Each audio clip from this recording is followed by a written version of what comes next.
Naalala ko kahapon, ang tanong din, what is the minimum particle size ng cuttings in the hole? Yun, isa sa tanong yun. So it's quite interesting na madaming mga lumabas doon. And ayun, medyo hindi ko naman inaano na sabi ko, during the practices ng ating mga contestant, parang alam nila. Pero siguro kinakabahan or they want to play safe, kaya medyo hindi sila masyadong sumasagot. Okay. So, ang base fluid natin, ano ang base fluid natin? Can you name one? Ano ang base fluid natin na ginagamit? Yes, Marge. Sir, yun po ba And yung next, Justine. water? Water, ano pa? Baray po. No, base fluid or liquid. Christian? Oil po. Okay, so ang isa sa ano natin is water, which is fresh or saline water. Yung oil, it could be crude oil or diesel. And even if we are using water, yung diesel natin na ginagamit is just for lubrication. We only pump very few. Siguro sisimulan natin ng mga 1 o 2% just to lubricate it para lalo na pag medyo masyadong may friction o may torque. Torque is a function of when we are rotating, di ba, ang torque is in foot-pounds, di ba?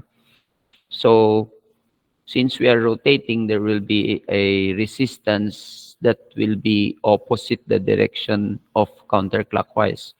So, gusto niya umaling din sa kabila, to the left or counterclockwise. So, ang ikot ng bit is always on a clockwise direction if we're looking from the top. So, ayan, ano? Aside from water tsaka oil, we also use mineral oil or other synthetic fluids. So, but these are rarely used. Paramihan, we only use water-based mud or oil. And I did mention to you na sa mga reservoir, like sa Saudi or Qatar, they move to oil once they are in the reservoir. So, we would use normally water-based mud, sa top hole, sa bago mag-intermediate na casing na 1338. And then, maybe sa production casing, that's the time when we start moving to the oil-based mud. So, ang gagawin, didrill lang yung cement with the water base. And then once the cement has been drilled from the shoe, dun sa loob ng casing, dun sa labas ng shoe, i-circulate na yon, and then i-displace natin yung mud ng oil-based mud na until the column, the fluid column, not only in the annulus or dun sa loob, na equivalent to the capacity of the drill string. Ibig sabihin, capacity ng drill collar, capacity ng heavyweight drill pipe, capacity ng drill pipe, mapalitan ng oil-based mud. So, na-imagine natin, we are using the water base, and then ipapump natin yung volume, equivalent volume, and i-displace natin. So, what are the things that we need to know? We need to know the capacity ng drill string. We need to know the capacity of the drill collar. Kasi yun yung nasa baba. Let's start from the bottom. Kailangan natin yung capacity ng heavyweight if we are using heavyweight or other drill collar, just like sa midterms, may 6.5. And then, we need to calculate yung capacity ng drill pipe because it's got a different ID. Sabi natin, the ID of S135 is 4.276 inches as opposed to yung mga drill collar which has, depende sa OD, usually 2 and 7/8, 2 and 3/4, 2 and 1/4. So, kukumputin natin yun lahat. And then we need to compute the annular volume. What is the annular volume that I'm referring to? Annular volume ng drill collar to the hole size. Tapos annular volume ng heavyweight to the hole size. And kung umabot doon sa loob ng casing, we need the annular volume between the heavyweight, kung may pasok doon sa casing, with respect to casing. O isa-isahin natin yon, hindi ba? And that's how you compute kung ilang strokes. I'm sure inaral nyo yun sa midterm. So, medyo madali na. I think we are on the same page when I tell you that yun yung kailangan nating alamin, hindi ba? So, these are the things that we need para maka-obtain or magamit natin yung ating drilling fluid so that it can fulfill the functions that it is set to. Kumbaga, if we want a drilling mud to contain losses, kunwari, then we need to inject loss circulation materials like the ones you see sa CSA na mga fiber. O, lalagyan natin ng fiber para sumara yung mini fractures or micro fractures or maski malalaking fractures or even cave doon sa ilalim in the case of mga geothermal. So we will need those kind of things. And also, when we talk of drilling fluid, so meron na tayong base liquid. Siyempre, meron din tayong colloidal mixtures. And when I say colloidal mixtures, syempre, it includes yung mga dispersed solids. What are dispersed? The analogy that I give you for a dispersant is yung cards, titikin natin, it will sasabog siya, that is dispersant.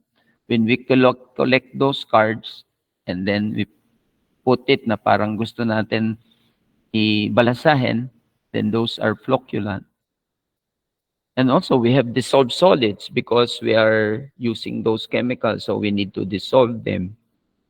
So, and all of this would make up the drilling fluid.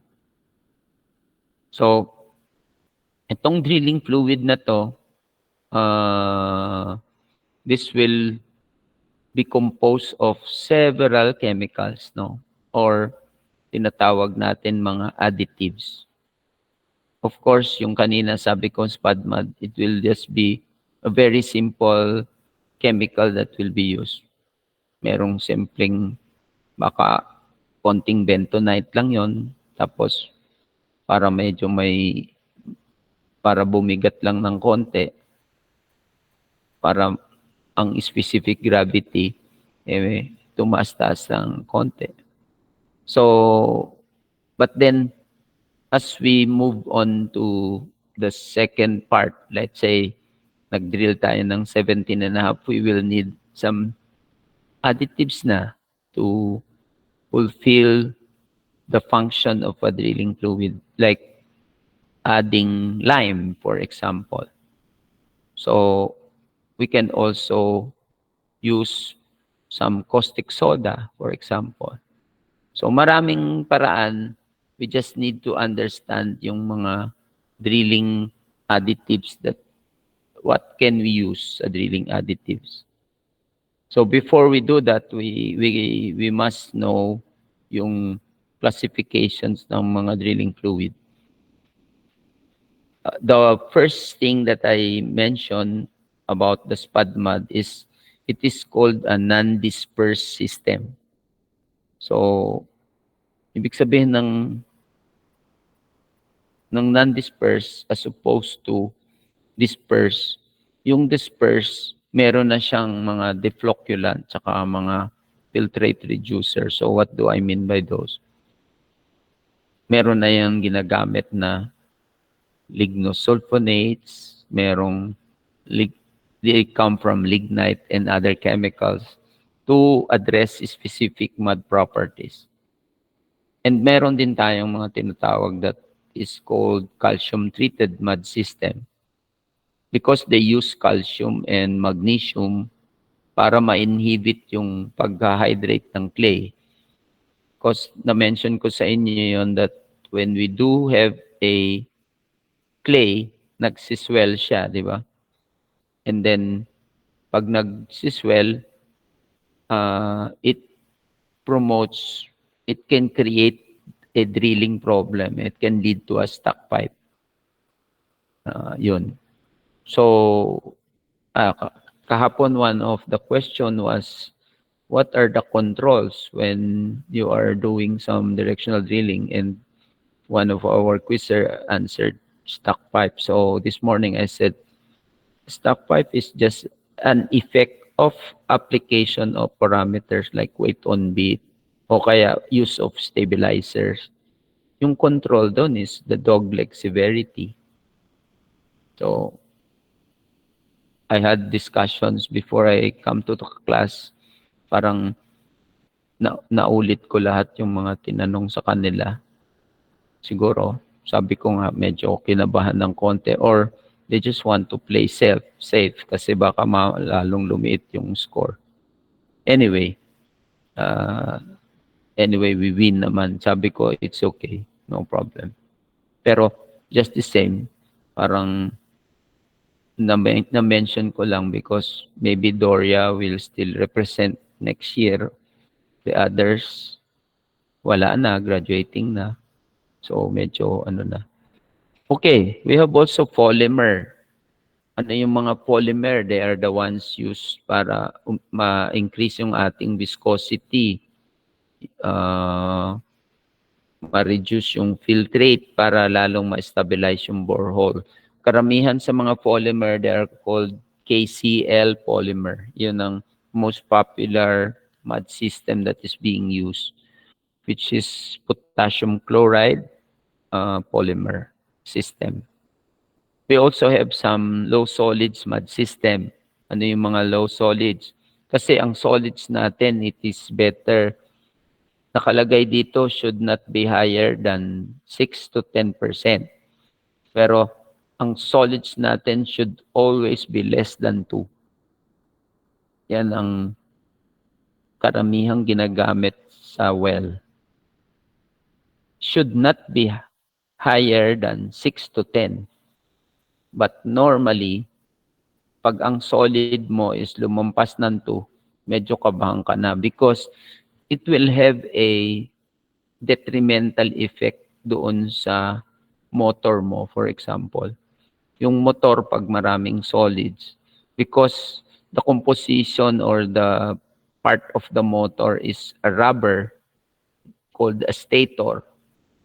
So, ulitin ko, ang stator and rotor doon sa loob ng motor, parating ilan ang lobes. Mas malaki ang lobe ng stator kaysa sa rotor, hindi ba? Doon, pag umikot yung rotor, nagpump tayo ng fluid, iikot ngayon doon yun sa groove ng stator. Pag ikot niya, that's the time when we have a hydraulic energy transform into kinetic and it allows the bit sub with the bit to rotate. Okay? So, pag ang solids natin is very high, like 2-3% or even mag 5% na, sisirain niya ngayon yung stator. Madaling masira yung stator kasi magrarab yun doon sa loob ng parte na kung saan umiikot yung rotor. Yung rotor is a chrome-coated steel. Bale, halos chrome yun eh.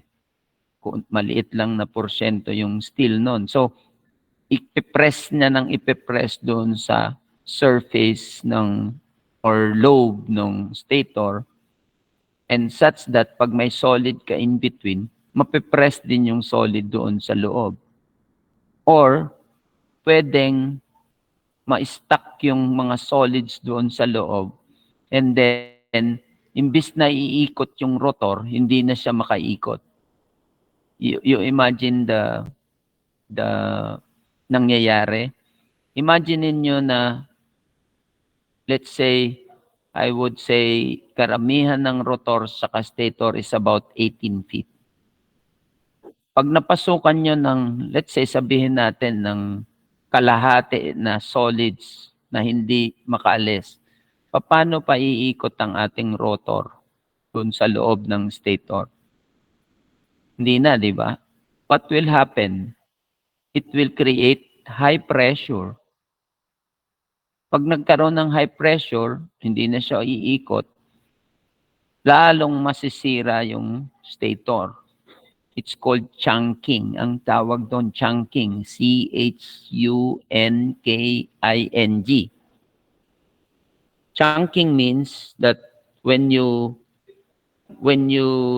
damage the stator,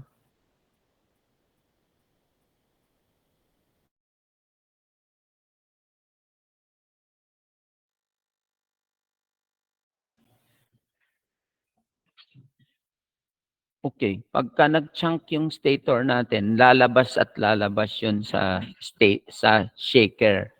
Makikita mo doon mga 1 inch na rubber na pupunit at pupunitin niya yung rubber. Tapos parang isasabay niya doon sa cuttings. So pag instead of seeing cuttings or sand, kung sand ang dinidrill natin, ang mangyayari, lumalabas ngayon doon yung rubber. So, karamihan ng company man, if they see a rubber coming out from the motor, magpapanik yun. So sabihin nila, let's pull out the fault. And then, I would tell them, don't worry. We have 18 feet of stator. Hindi pa yun, wala pa yun sa 50% ng rubber. So we can still manage to finish the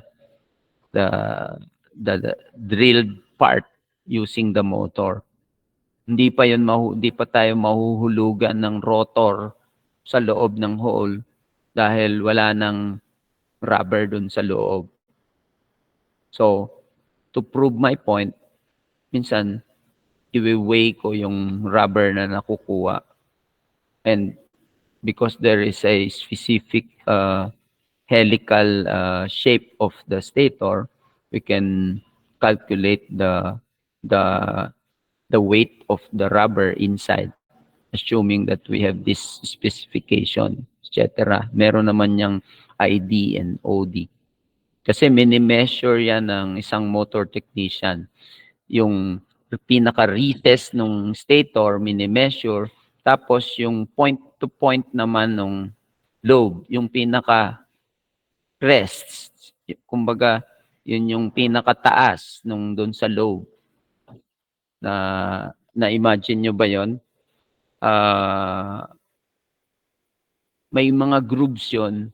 Yung pinakababa, may measure rin natin yun.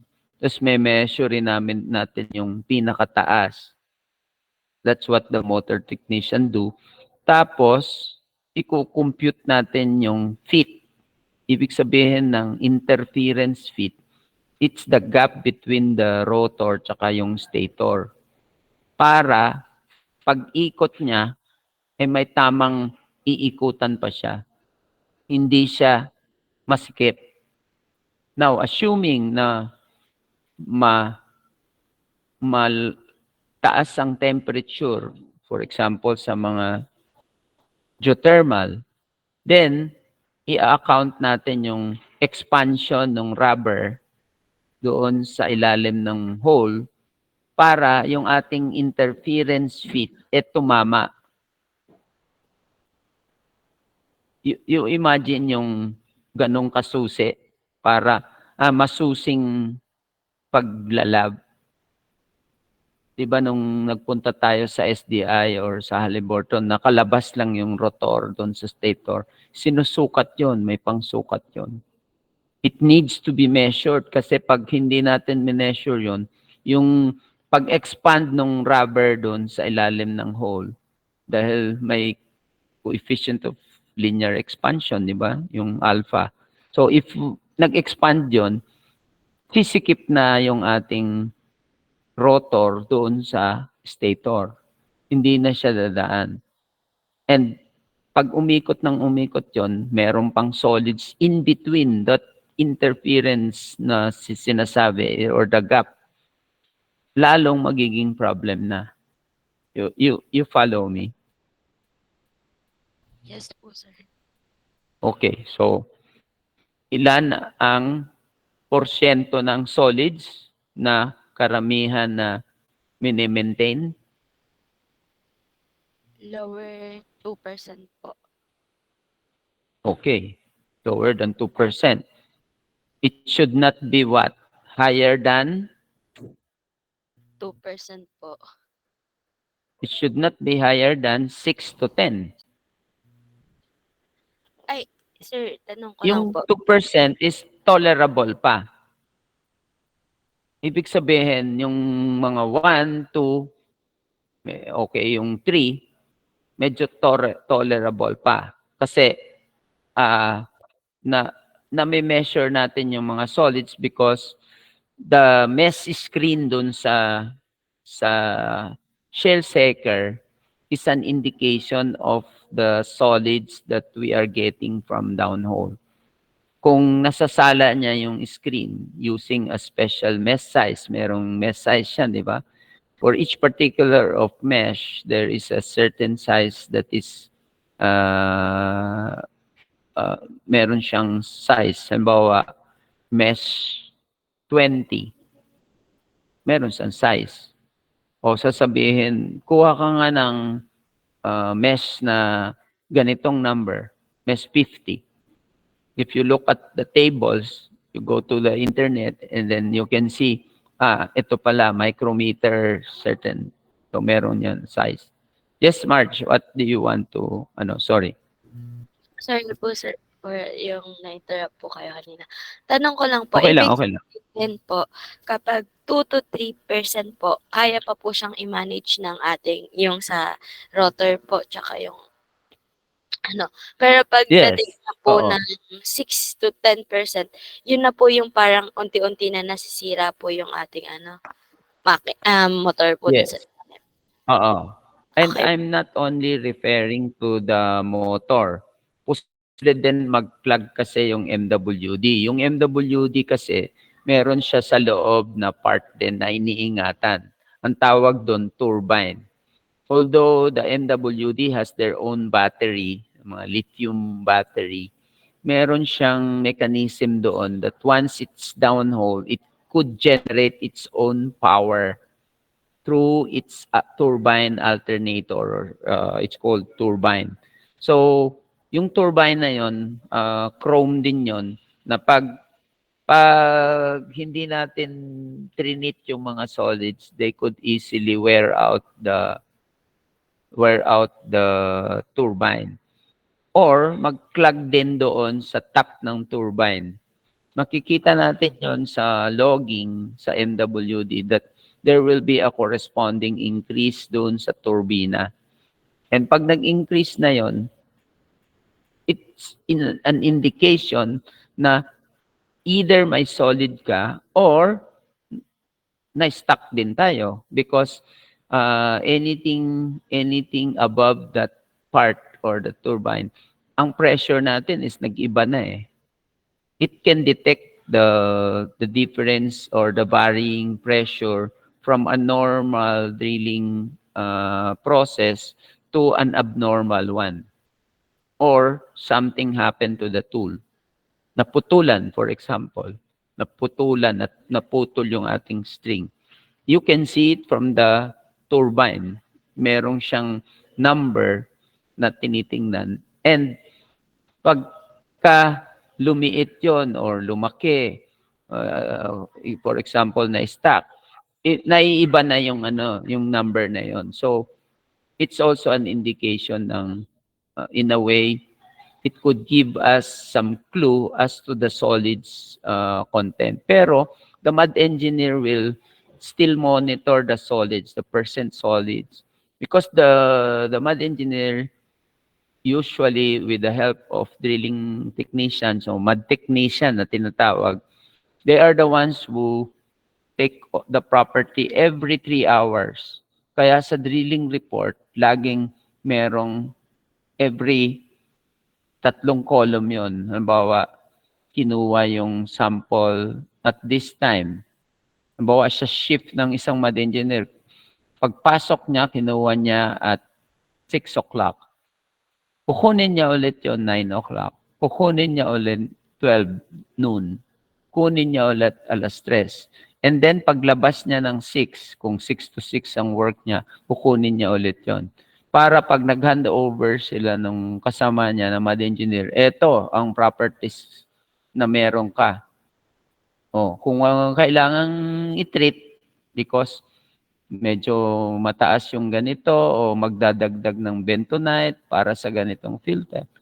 Yung ka-reliever niya magagawa ng action, and that's where the computations come in. How much barite do I need? How much water do I need? Pagdating pa lang nung mud engineer na isa, tatrabaho na siya. Kaya kalamihan nakakain na yon.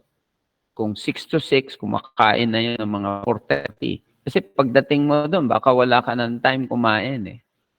Pagkadating doon, trabaho na. That's why we don't usually do that in the oil field na during work hours, saka pa kami kakain. No. Kasi pagdating doon, baka mapasaba ka ng trabaho. Paano kung na-busy ka na? Hindi ka na makakain. Makakakain ka niyan hanggang gabi ka na. Sorry ka na lang. Kaya before we go to the rig, kain na lahat yan. Mga madaling araw pa lang, kumakain na yan. Aalis kasi yung van, usually before 6, mga 5:30 alis na yan. Pag hindi, iwan ka na. So, lahat kami na nag-work even here sa PGPC, always on the go. Pag sinabing time, punctual ka dapat. And that's the purpose also yung pag nagpa-planter tayo. Pag sinabing oras, I will make an orientation pala with regards to the planter during the face-to-face. I need to talk to all of you regarding planter. What are the rules, no?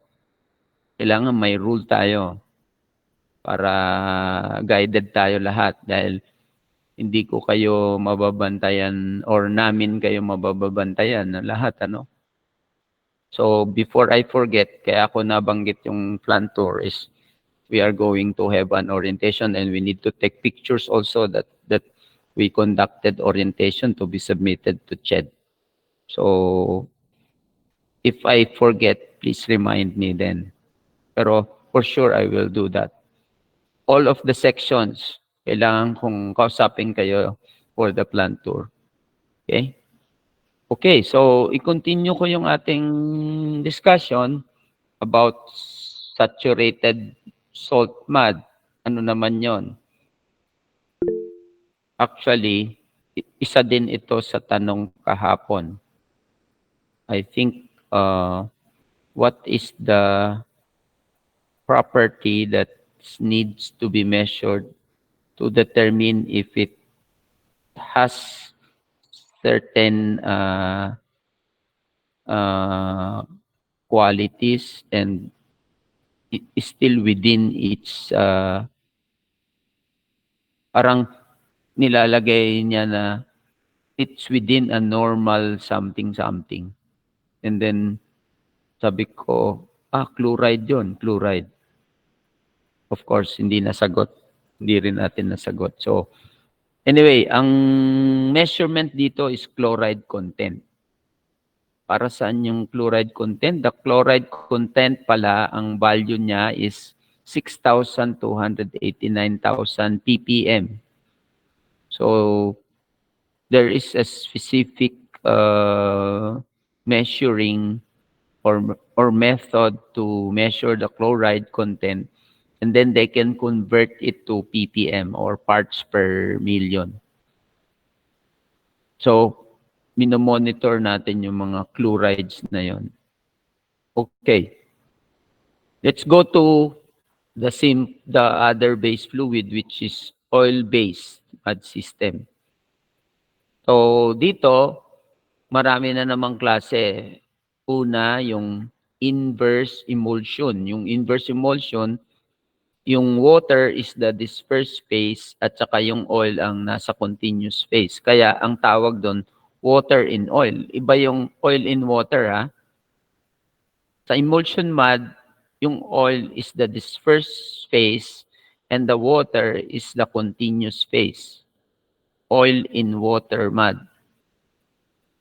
I think may isang question din kahapon about phase na ganito, continuous or hindi ko na matandaan, but one of the question was regarding this. And then, we use emulsifiers to control yung rheological properties para ma-decrease yung viscosity or water para ma-increase yung viscosity and all that. The second part is air mist foam. Ano naman yung air mist foam? Actually, sa air foam, ginagamit pa rin natin dito is we are mixing some foam with water. Ang tawag dito is aerated system. And usually itong gumagamit tayo with the use of compressors. Marami tayong compressors na ginagamit. And then alongside with the fluid, we mix we have a certain ratio.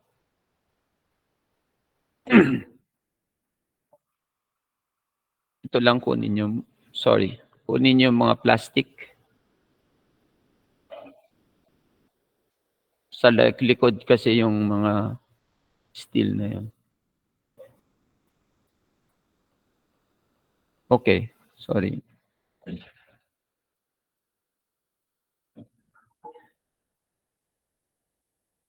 Yung yung air, we can use compressors, no? Usually may mga 4 o 5 compressor yan. Kasi in case na mag-breakdown yung compressor, meron pa tayong magagamit. So, maaring 3 compressor, tapos yung 2 is merong tinatawag na booster pa. Na ang capacity niya medyo mas, it can inject air at a higher standard cubic feet of per minute, SCFM. Yun ang natin, no?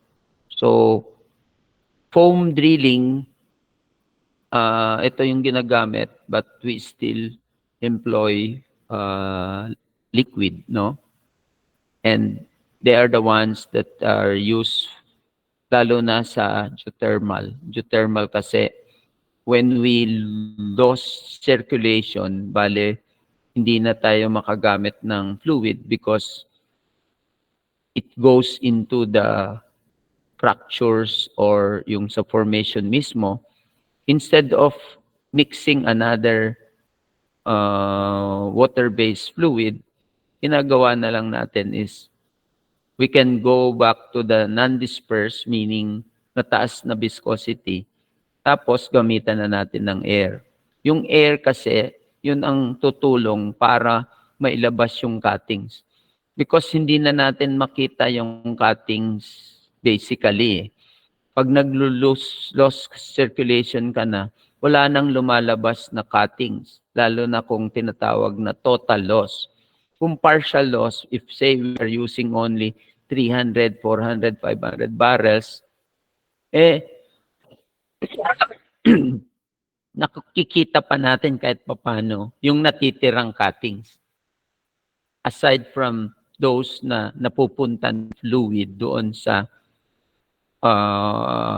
fractures, fractured formation. Pero itong air, this will help transport all the cuttings. Tapos, binubugan niya doon sa ating mud pit na tinatawag. Meron tayong mud pit. Tapos, lahabaan mo lang yung iyong pipe para hindi siya sasabog doon na malapit sa rig. Kung sasabog man siya doon ng cuttings, para isukan niya yung cuttings, at least nandun siya doon sa mud pit sa malayo-layo. Tapos lalakihan mo lang yung pit mo, lalo na kung mga land job. Hindi po pwede na maliit kasi after some time, mapupuno yun. Buti kung sa Japan, what they do is they have very little pit or sometimes none at all. Naka-standby na yung mga trucks nila na may mga suction capability that will suck all the cuttings that are being discharged from the wellbore. Sa Japan, ganon. They don't want to destroy their environment such that yung mud pits nila, halos di mo makitang mud pit. Instead, naka-standby yung mga trucks na ginagamit nila to suction all the cuttings. Sa atin, hayaan lang muna na yun sa mud pit and then iba-backhoe, ilalagay, saka kukunin, and then it's being transported sa dump truck. Medyo iba rin ang system, no? Pero I have seen one sa PGPC that yung DESCO, if you know DESCO, they're starting to initiate those kind of na tigakuha sila ng mga discharge cuttings doon sa mud pit. Okay? So what are drilling fluid and additives? Isa-isahin natin yung mga additives, ha? Meron tayong tinatawag na pH, pang-control ng pH. Ano yung pH? Anong gusto natin ng pH? Gusto natin yung pH, what? Anong number ang maganda kaya na pH? 7 po. Yeah, mga 6, 7, yan. Medyo okay pa yan. If we want to maintain a mud weight that is, let's say, 8.5, 8.6, our pH must be mga 6 or 7. Ganyan.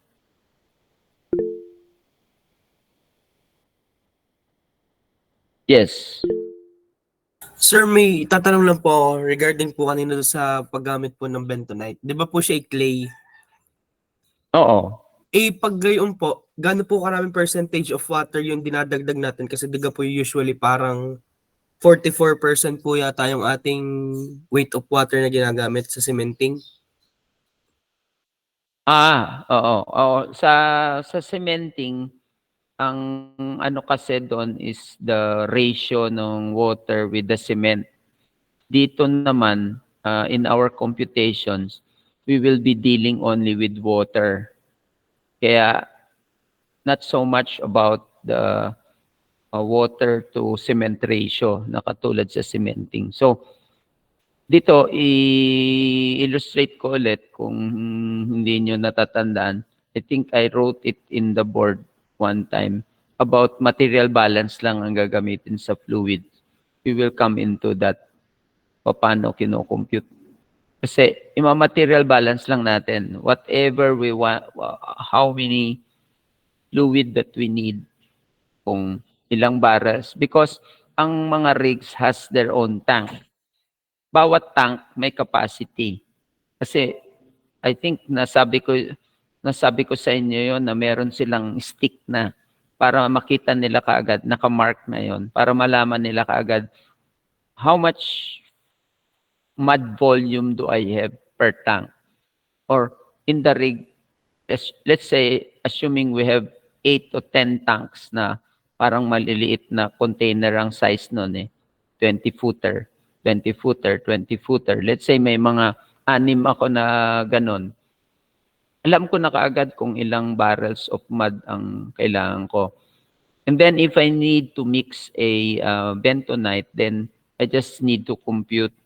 Kung gusto kong punuin yung dalawa, let's say the capacity of the hole is certain amount of barrels, kung 800 to 800 ko, so I need a 1/6. Ang final volume ko is 1/6, di ba?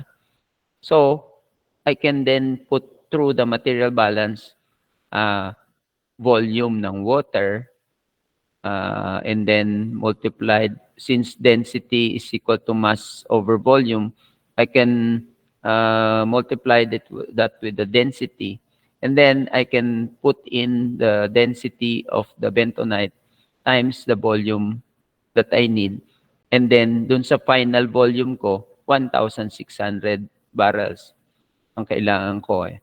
And then the density, let's say I need 8.6, kung 8.6. So, kukomputing ko lang ngayon kung ilan ang bentonite, assuming na it's just bentonite, but of course there will be other additives kasi. So, ang ibig sabihin sa drilling fluids is karamihan it's material balance lang. Mass 1, mass 2, kung anong mass yun, equal to mass final. Ano nyo? But we will come into that. Meron tayong mga volume or something like that. Okay?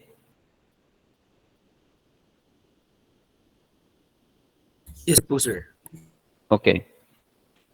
So,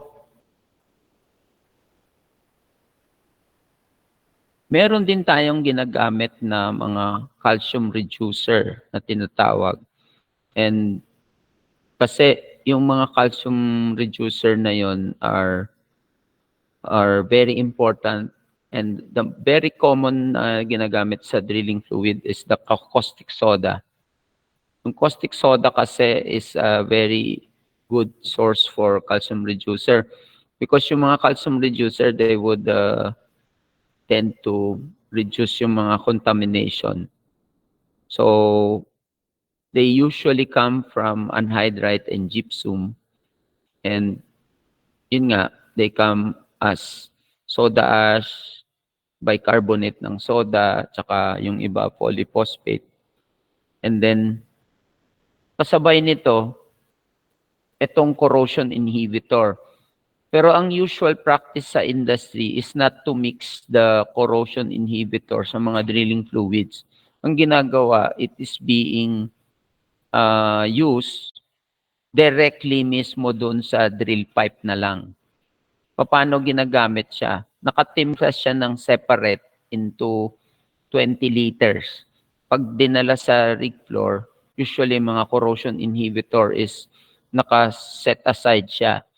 Bago pagtapos ng pull out, halimbawa na pull out na, ilalagay nila yung corrosion inhibitor na yon para doon sa internal part ng drill pipe. Kasi ang most likely ang magko-corrode kasi during the drilling part is because of the use of chemicals, yung internal part. Iba rin yung corrosion kasi na mangyayari if the drill pipes are stuck doon sa yard. That would be an external corrosion, and ibig sabihin, iba na naman ang causes ng corrosion na panggagalingan nun. Just like sa mga piping. Iba yung internal doon sa pagko-corrode, iba din yung external. So, while drilling, ang karamihang practice, ang ina-address is yung internal. Kasi yun ang nagko-corrode, and once the drill pipe or the metal is corroded, ninipis yung ating lalaki yung ating internal diameter, ninipis yung ating lining between the external part ng drill pipe papunta doon sa loob, which is not very good. Kasi there could be a cause for washout. Ang kasunod nun, mag-washout na siya. Tinipis na yung lining Kaya, the drill pipes are usually inspected every 500 hours. Lay down lahat yan, inspection, including merong non-destructive testing. Kaya may naka-station sa sa rig site na company, which is Impec. Yung Impec is the one that nag-o-office sa loob ng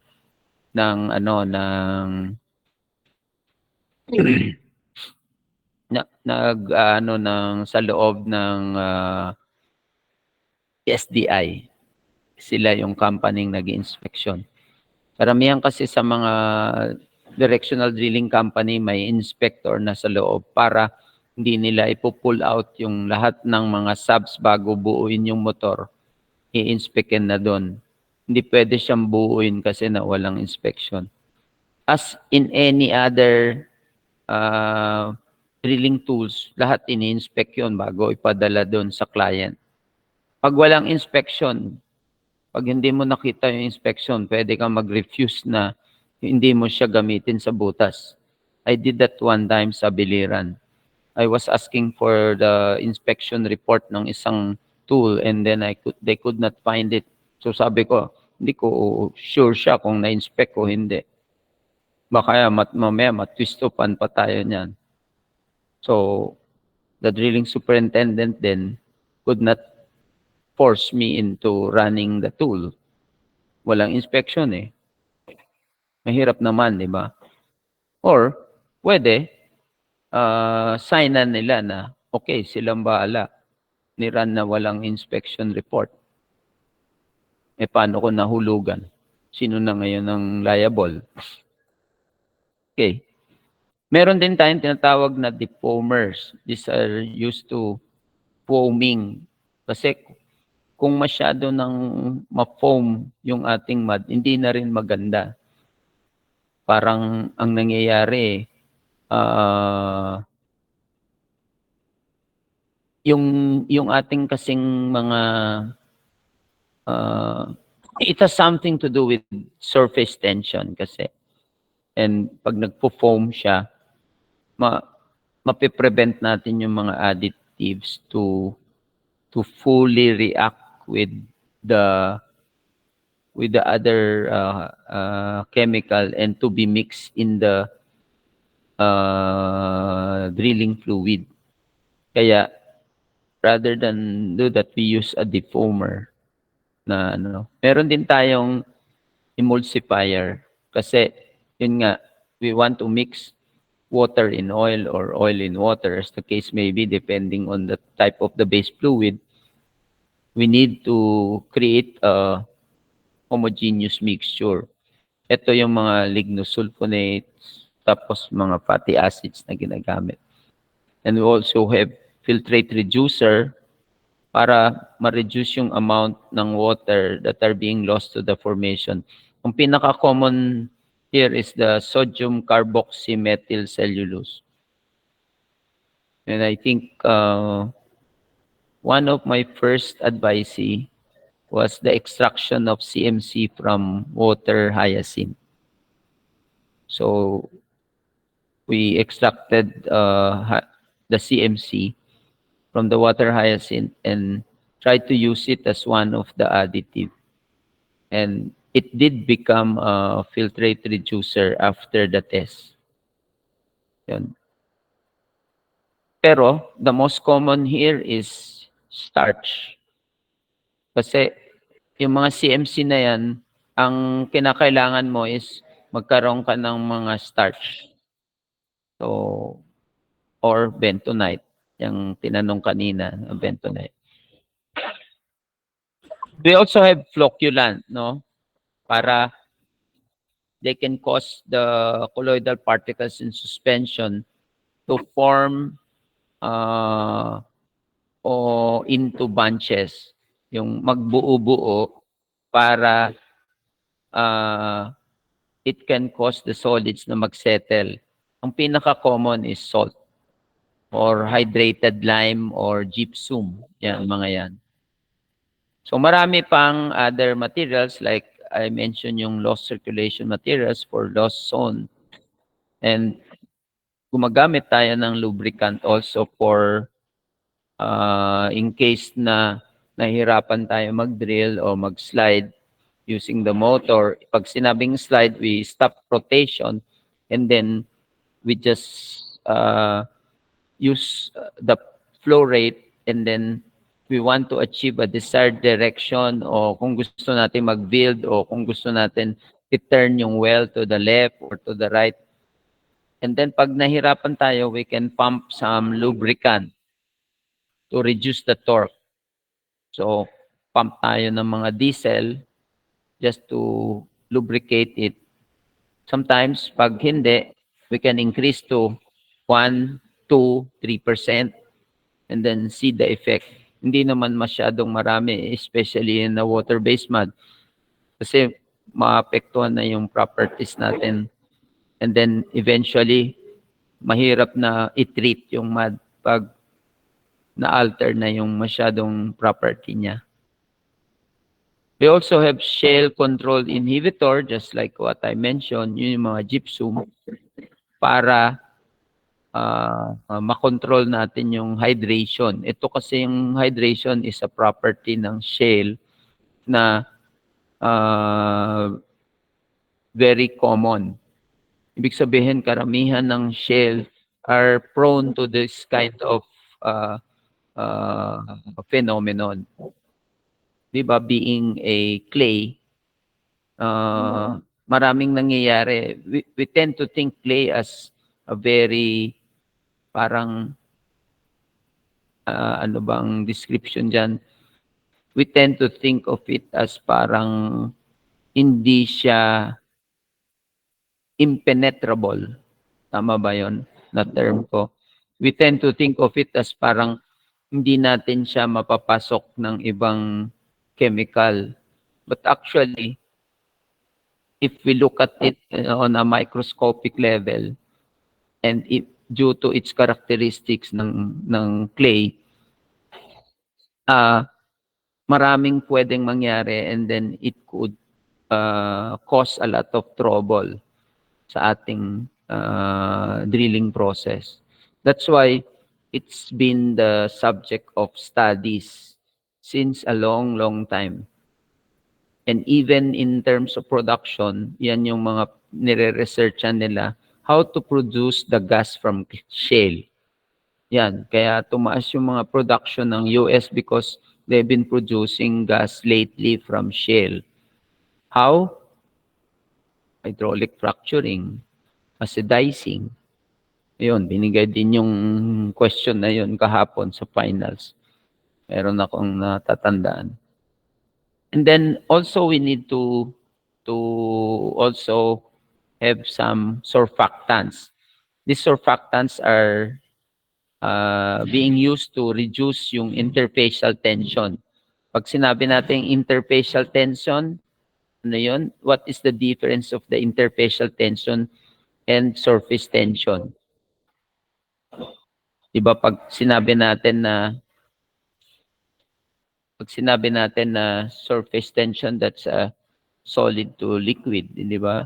And then if we are referring to the interfacial tension, that's liquid to liquid, di ba? From your petrophysics.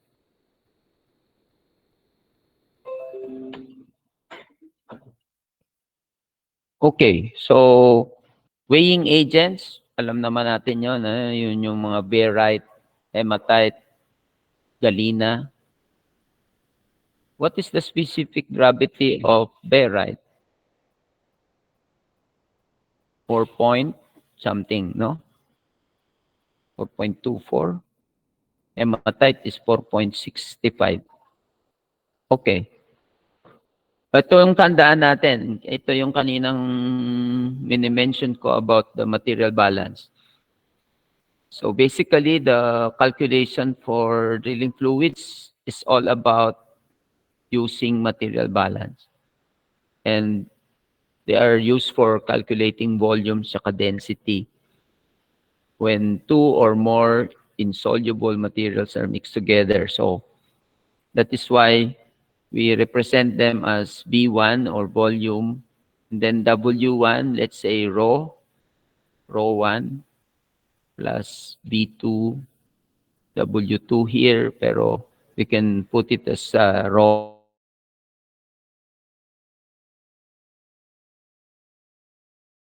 density. And then that meaning, pwede pa tayo mag-add ng iba. And then we can get the final volume, meaning the sum of all volumes mixed together, and then yung density ng total mixture. Ganon. So, for example, yung tinanong ko kanina, barite, sabi ko, ilan ang specific gravity? So, sabi ko, its specific gravity is 4.2 gram per cc. So, paano natin makukompute yung density? So, we just multiply it by 8.30 pounds per gallon, di ba? If we multiply the 4.2 times 8.33, ang makukuha na natin na units would be pounds per gallon. And since we have 42 gallons per barrel, then we can calculate the weight of a barrel of barite to 1470 pounds per barrel. And then the barite comes in 100-pound sacks. Sabi natin, 1 barrel contain 14.70 sacks. Yung cement, iba naman yun, 94 pounds. Ito, sabihin naman natin kung 100 pound ang isang sack to determine the pounds. Okay.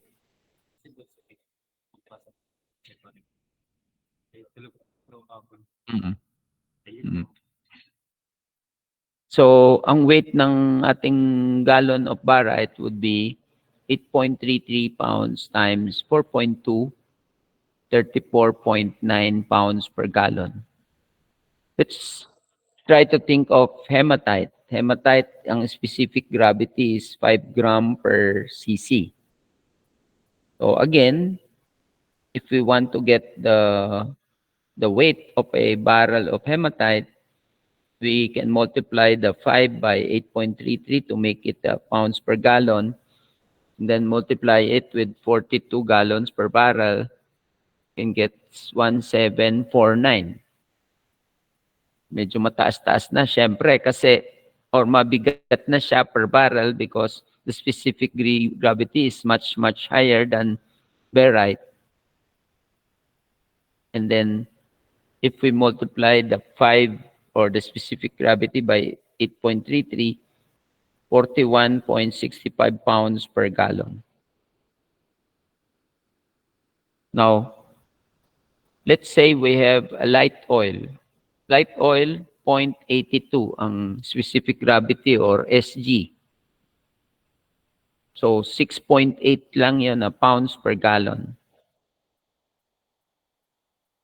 Ito yung tinatanong kanina ni Brickster, I think. How many sacks of barite are required to increase the density of 800 barrel mud system from 12.7 to 14.5 pounds per gallon? So again, gagamitin lang natin yung equation, and the unknown volume of barite, we designate it as B2. While the density is 34.9 pounds per gallon. Diba? From the first example, ito. So, the final is 800 plus B2 because unknown yung B2 eh. And then the final, sabi, is 14.5 pounds per gallon. Therefore, equate lang natin 800 times 12.7 plus B2 times 34.9 equal to 800 plus B2 times 14.5 kasi yun yung final density na gusto eh. And therefore, the B2 is 70.6 barrels of barite, and since we have a 14.7 sacks dito, 1 barrel contains 14.70 sacks. We have 1038 sacks of barite. So, ang question again, Kung ikaw ay yung mud engineer, ilan ang ipapakat mo? Ibig sabihin, may cutter siya. Ilan ang ipapakat mo na sack? Nakasak kasi yun eh. Nakabalot siya na parang packaging ng semento. Bubuksan nila yon by means of a cutter. Sasabihin mo, kuha ka doon sa container ng mud.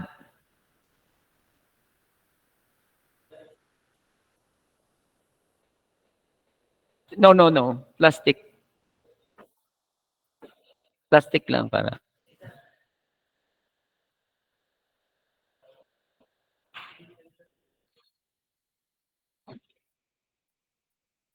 So, sasabihin, ang question malamang ko, because I like practical things eh, di ba? I'm a very practical person. Ilang sack ang sasabihin mo sa mud technician na ilagay doon sa hopper or mixer? Kasi may hopper yon eh, may parang funnel yon. Doon niya ibubuhos yung sacks ng barite. Tapos talagyan niya ng tubig kung ilang ml o 800 barrel daw. Plus 70.6, magiging 70.6 ng barrel ng barite.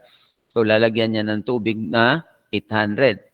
Tapos, isasabihin natin, kuha ka doon ng chemicals doon sa mud container. O binuksan ni mud technician yung container. Patulong siya sa logistics guy. O binuksan. O yan, dalhin mo yon sa ano. Kung galing pa sa yarda, request sila ng truck. Dalhin sa rig. O di tumating na sa rig. O assuming na nandun na, sasabihin natin, okay, ikat mo nga ako ng ganitong sack. Ang sagot, 1038. Yun, ganun. So, maski ganito ang problem natin, ang tanong lang is, ilang sacks? Ngayon, another problem. Calculate how much water and barite are required to make 800 barrels of a 10.5 pound per gallon water-based. So, baliktad naman. In the material balance, we will have 800 times 10.5. Tapos, i-designate natin yung isa as B1, yung unknown volume of water. So, ang final is 800. So, we will have 800 minus B1 times 34.9. Balik tayo doon sa 34.9 na yun, di ba? Right? And then, 8.33 times B1 naman for the water. If we calculate the B1, we need 735 barrels of water. And if we want to determine the B2, which is the volume for the specific barite, 800 minus 735, it amounts to 65 barrels of barite. Balik tayo doon sa 14.7 sacks, di ba? Ito. How much do we get? 956 sacks. So, sasabihin natin, sige, kuha ka ng 956 na sacks doon. Isn't it that simple?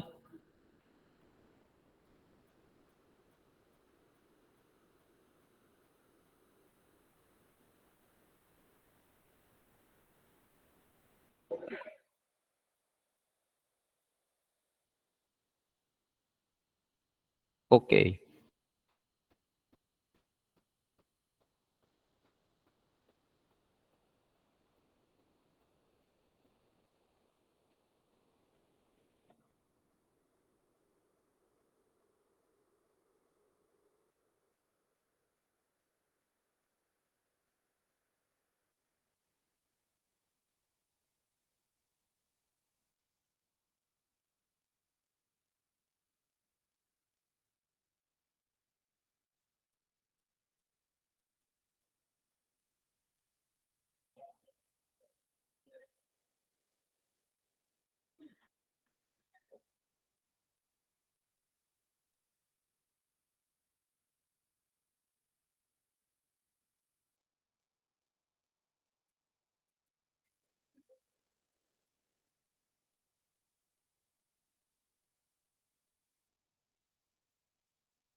Okay.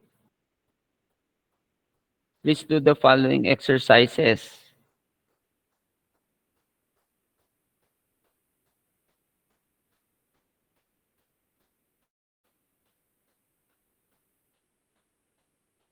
Gusto ko 9.5 lang yung pounds per gallon ko. Gusto ko yung final ko, gusto ko 9 lang, ppg. Kasi ayaw ko ng mga 10.5. Maganda nga ng fluid ko kung normal lang is 8.5, 8.6, 8.7. So sige, sabihin natin, kailangan ko 9 pounds per gallon. How much do I need to make 900 barrels?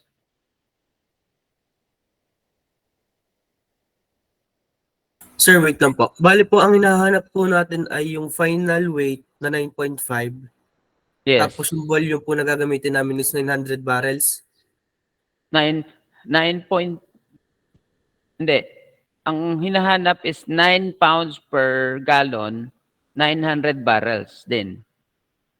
Parehong 9. 900, 9 pounds per gallon din.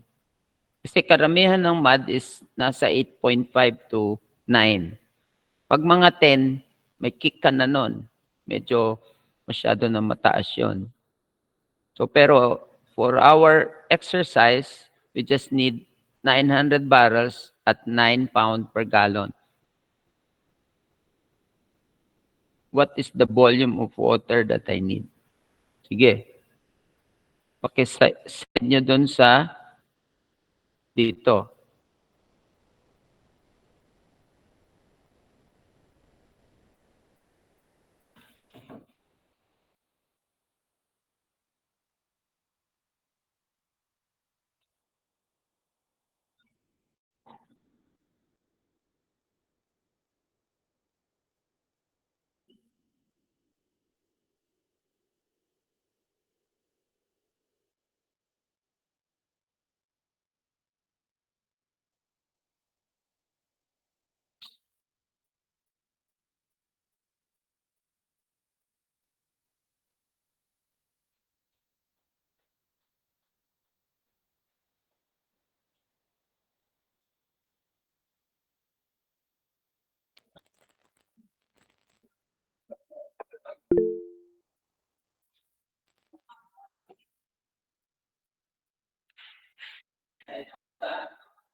Sir, bali volume 1 and volume 2 nga po kuha na po.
When you're done, you can leave the class.